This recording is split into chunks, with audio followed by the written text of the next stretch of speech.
Hi friends, this video shows how to format Samsung portable T7 Shield SSD storage using Redmi mobile phone. First we need to connect this SSD storage to mobile phone. Here I am using this Type-C cable to connect this SSD storage to mobile phone. So let me connect this end of the USB cable to mobile phone. Okay, done. Then please wait. So now here we can see one notification. That means this mobile phone has detected this SSD storage. So let me check the notification from top swipe down. In notification we can see two options, explore and eject. If you want to remove this SSD storage, we can select eject, then remove it. If you want to see what are the files inside this SSD storage, we can tap on explore. See, it's not showing any file because right now this SSD storage is empty. So next I will show you how we can format this SSD storage and delete all the files. Go to settings, tap on the settings app icon,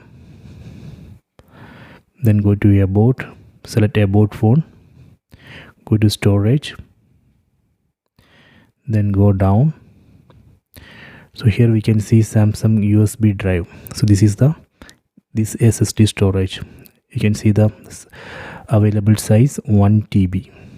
Here we can see two options, unmount and format. Using this format USB device option, we can format this SSD storage. So let me format it. Select format USB device, then tap on format USB drive, then please wait.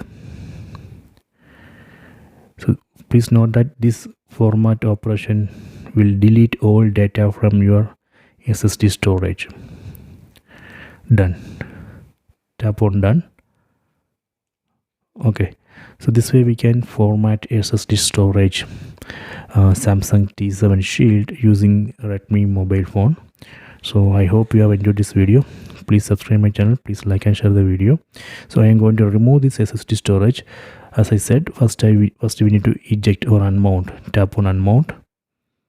Okay, now done. Now I can safely remove this SSD storage. Okay.